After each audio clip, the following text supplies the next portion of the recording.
किसान की जेब खाली तो कैसे मनी होगी दिवाली। मध्य प्रदेश कांग्रेस के मीडिया प्रभारी मुकेश नायक ने कहा कि किसान और आम जनता की निराशाजनक दिवाली के लिए राज्य सरकार की नीतियों को जिम्मेदार ठहराया। उन्होंने कहा कि इस बार भारत में दिवाली निराशाजनक और निरस रही, जिसमें केवल 20% लोगों ने दिवाली मनाई, जबकि 80% लोग केवल इसके दर्शन कर हाथ मलते रह गए। नायक ने बताया कि दिवाली मनाने की ठोस वजह नहीं थी। लोग 180 रुपए प्रति लीटर की दर से सोयाबीन तेल खरीदने में असमर्थ रहे, जिसके कारण कई परिवार राजगीर के लड्डुओं के सहारे दिवाली मनाने को मजबूर हुए। उन्होंने फसल खराब होने और राहत न मिलने को इस स्थिति का प्रमुख कारण बताया। आप सभी को दीपावली की अनन्य शुभकामनाएं। लेकिन ये बताते हुए दुख होता है कि इस बार की दीपावली पिछले 15 सालों में सबसे ज्यादा निराशाजनक और नीरस दीपावली कही जाएगी, खास तौर से ग्रामीण क्षेत्रों में।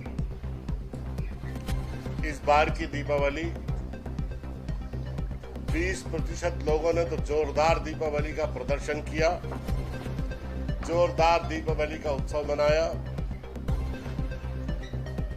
जोरदार आतिशबाजी की, और बाकी देश के 80% लोगों ने 20% लोगों ने जो दीपावली मनाई उसका दर्शन किया, हाथ मलते हुए उस दीपावली को देखते रहे। देहातों में सोयाबीन की फसल नष्ट हो जाने के कारण, उड़द और मूंग की फसल नष्ट हो जाने के कारण, तिली की फसल नष्ट हो जाने के कारण, अतिवृष्टि से ऐसा होने के कारण, और मोटे अनाज की वर्तमान में जो फसल है, जिसमें ज्वार, बाजरा, कोदो, कुटकी, जो सियारी की फसलें हैं, इसमें केवल अब धान की फसल कटने के लिए बाकी है और मक्के की फसल कट के सूखने के लिए खेतों में पड़ी हुई है। ऐसे वातावरण में किसान की कोई क्रय क्षमता बची ही नहीं थी कि वो उत्साहपूर्वक दीपावली को उत्सव के रूप में मना सके। तो देहातों में तो 180 रुपए लीटर का जो तेल है, उसको जलाने की जितनी क्षमता थी, लोगों ने उतने दीपक जला लिए, और क्रय क्षमता नहीं होने के कारण उसको राजगीर के लड्डुओं के ऊपर दीपावली के लिए निर्भर रहना पड़ा।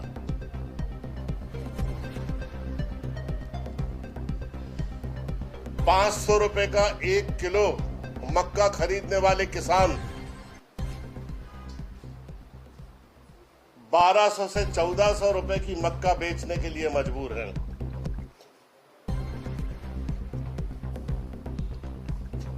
और पिछले दिनों जब हम शिवराज सिंह चौहान के घर पर गए थे, तो वो हमारा मजाक उड़ा रहे थे किसानों की समस्या को लेकर। वो कह रहे थे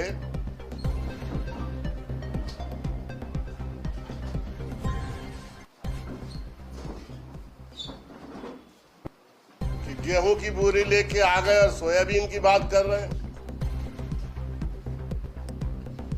माननीय शिवराज सिंह जी, चलो सोयाबीन की बात कर लेते हैं। और कह रहे थे किसान आए ही नहीं। आप कितना असत्य कथन करते हो। आपसे स्वयं वीडियो रिकॉर्डिंग में पड़ा हुआ है। आपके ही विधानसभा क्षेत्र के किसान ने आपसे हम लोगों के प्रतिनिधि के रूप में बात की है, और बाकी किसान अंदर आ नहीं सकते थे। तो हमने अनुशासन बरतने के लिए आपके कहे मुताबिक आपने कहा 5 लोगों को अंदर भेज दो, बाकी किसान बाहर खड़े रहे। धान का बोरा लिए एक किसान बाहर खड़ा रहा, सोयाबीन का बोरा लिए एक किसान बाहर खड़ा रहा, और हमारे नेता माननीय जीतू पटवारी जी 50 किलो का अनाज का बोरा यहां से लेकर आपके बंगले तक गए। मैं आप दावा करता हूं, दावा, ये किसान का कंधा है जीतू पटवारी का, कि अगर बीजेपी का देश में एक भी नेता अगर 50 किलो की अनाज की बोरी यहां से शिवराज सिंह जी के घर तक चला जाए अपने कंधे पर लाद के, तो मैं राजनीति से संन्यास ले लूंगा। किसी में दम नहीं है, क्योंकि कोई किसान आपकी पार्टी में है ही नहीं। आप जैसे किसान हैं शिवराज सिंह जी, जो दूसरे से दिखावा के लिए कहते हैं और खुद हवाई जहाज से कुदाली लेकर उतरते हैं। ये दिखावा नहीं है। आप कह रहे थे कि जीतू पटवारी 4-4 माइक बांधकर दिखावा करने के लिए हमारे पास आए थे। आप ये बताइए, आपका बेटा बिना अभिनेता बने, बिना नेता बने सेलिब्रिटी स्टेटस पा लिया उसने। उसकी शादी में, मुझे क्षमा करें, ये व्यक्तिगत विषय मुझे नहीं उठाना चाहिए था, लेकिन आप इतने नीचे गिर गए कि जब हमारे ऊपर मुकदमा दर्ज कर दिया और किसानों की समस्या को आप दिखावा कह रहे हैं, तो मुझे मजबूरी में बोलना पड़ा। मेरा ये स्वभाव नहीं है, मैं आपका बहुत सम्मान करता हूं, लेकिन आप दिखावे का जहां तक सवाल है, आपने अपने बेटे की शादी में 4 रिसेप्शन किए, जो मुझे जानकारी है। एक रिसेप्शन आपने जमहूरी मैदान में किया, जिसमें 15,000 लोगों को आपने आमंत्रित किया। एक रिसेप्शन में भोपाल में अन्य जगह पर आपने किया, जिसमें 10,000 लोगों को आपने आमंत्रित किया। एक रिसेप्शन आपने अपने गांव पर रखा, जिसमें 20,000 लोग भोजन करने के लिए आए। एक रिसेप्शन आपने दिल्ली में रखा, जिसमें 5,000 लोग रिसेप्शन में आए। माननीय पांव वाले भैया, ये दिखावा नहीं तो और क्या है? आप 1 लाख लोगों को अपने बेटे की शादी में 1,000 रुपए थाली का भोजन करा रहे हो, जरा इसका हिसाब लगा लो। और आपने हम लोगों को, कांग्रेस के नेताओं को भी बुलाया, विनम्रता पूर्वक। ऐसा विलक्षण दिखावा, मुझे नहीं लगता कि ऐसी विनम्रता के साथ दिखावा भारतवर्ष में कोई दूसरा नेता कर सकता है। आप 4-4 मकानों में रहते हो, ये दिखावा नहीं तो और क्या है? वो रशिया ने कितना कंसेशन दिया कच्चे तेल के लिए, क्रूड ऑयल के लिए, उसका फायदा भारतवर्ष के किसान को मिला क्या? बता दीजिए जरा प्रदेश और देश की जनता को। जो क्रूड ऑयल आपने सस्ता खरीदा, उसके हिसाब से तो 55 रुपए लीटर किसान को पेट्रोल डीजल मिलना चाहिए। 100 रुपए लीटर क्यों बेच रहे हो आप? कृषि उत्पादन लागत प्रति हेक्टेयर कितनी हो गई है आपको पता है शिवराज सिंह जी चौहान? आज कृषि मध्य प्रदेश में घाटे का धंधा है। आपने कहा था लाभ का धंधा बनाएंगे, और आप जो प्रतिपक्ष में, विपक्ष में लोग जो नेता हैं, उनकी आप हंसी उड़ाते हो, उन पर तंज कसते हो, उन पर व्यंग करते हो, और खुद केवल गप्पे मारने के और डींगे हाँकने के अलावा आपने इस प्रदेश में कोई काम नहीं किया। आपने भावांतर योजना फिर से सरकार ने लागू कर दी। मरी हुई योजना, सुषुप्त योजना, पिछले वर्ष भावांतर योजना में जिन किसानों का रजिस्ट्रेशन हुआ था, आपने उनको पैसे तक खाते में नहीं डाले, और उस मरी हुई योजना को दोबारा लागू करके अपनी खुद की पीठ आप थपथपा रहे हो। अभी किसानों के खाते में पैसा नहीं डाला आपने, आप उसका उत्सव मना रहे हो। किस बात का उत्सव मना रहे हो? आपने पहले प्रदेश की जनता से कहा लगभग 6 लाख किसानों को इस योजना के अंतर्गत लाभ दिया जाएगा, और उस पर अनुमानित बजट का प्रावधान होगा 5,000 करोड़, और आपने अलॉट किए 2,000 करोड़। सुनिए भाइयों, ये पाखंड। आपने उस पर प्रावधान किया 2,000 करोड़ का, अनुमानित लागत बताई 5,000 करोड़। आज आप कह रहे हैं कि अब किसानों का रजिस्ट्रेशन, 6 लाख से ज्यादा किसानों का रजिस्ट्रेशन हो गया, तो 6 लाख किसानों के लिए तो 10,000 करोड़ लगेंगे। कहां है पैसा आपके पास किसानों के खाते में डालने के लिए? और इस प्रदेश में 60 लाख से ज्यादा किसान हैं, केवल 6 लाख किसानों को आप फायदा दे रहे हो भावांतर योजना का। किसको मूर्ख समझ रहे हो आप? पिछले बार के भावांतर योजना का लाभ आपने किसानों को दिया नहीं, उनके खाते में रजिस्ट्रेशन नहीं आया। और सबसे बड़ी बात आपको जानकर हैरानी होगी कि 22 तारीख तक ये कह रहे हैं कि 6 लाख किसानों का रजिस्ट्रेशन हुआ, 22 अक्टूबर तक।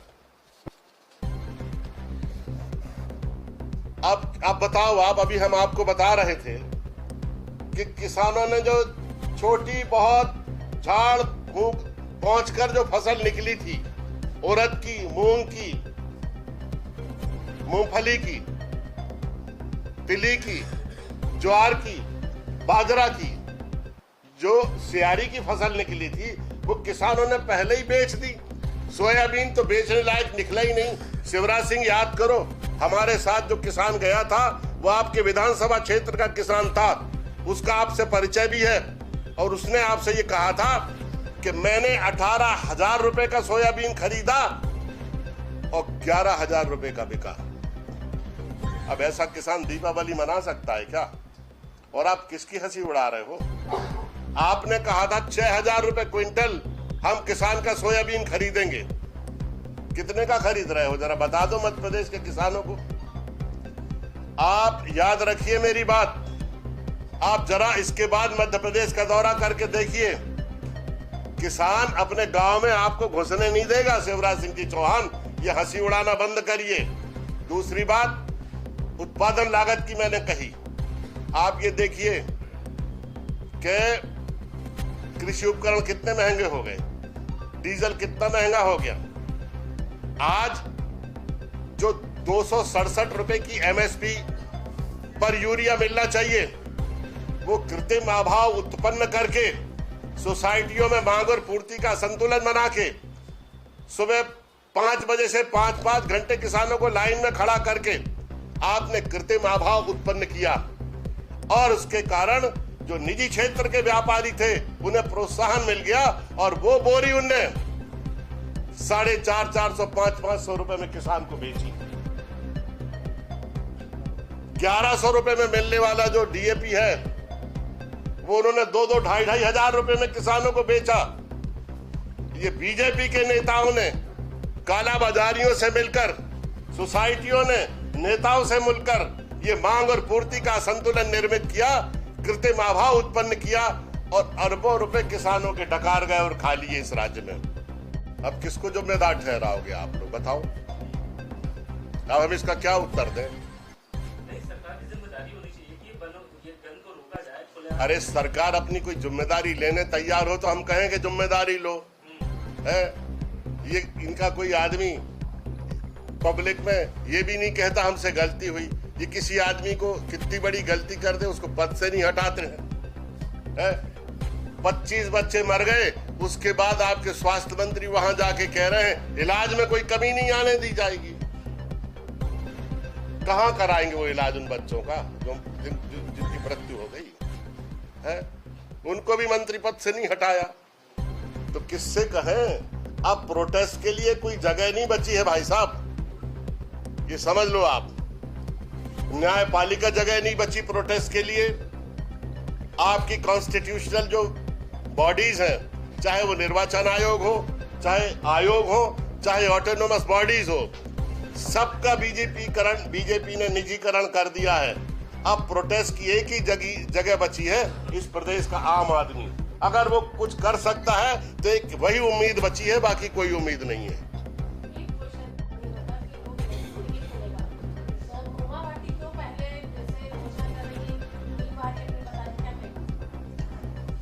उमा भारती जैसे धरती के रंग के किसानों की इनको कोई नेताओं की जरूरत नहीं है, जिन्होंने अपने खून पसीने से बीजेपी की सरकार बनाई थी। आज बीजेपी को उनकी कहां जरूरत है? आज तो दलाल, व्यापारी, पावर शेयरिंग करने वाले, धंधा करने वाले ये तय करते हैं कि बीजेपी में क्या होगा। उमा भारती थोड़ी तय करती है। उमा भारती का क्यों बड़बोलापन होगा? इतनी बड़ी नेता है, एक टिकट का राइट नहीं है उनको। वो जहां से चाहे उनको टिकट, उनको चुनाव लड़ना चाहिए और बीजेपी को देना चाहिए।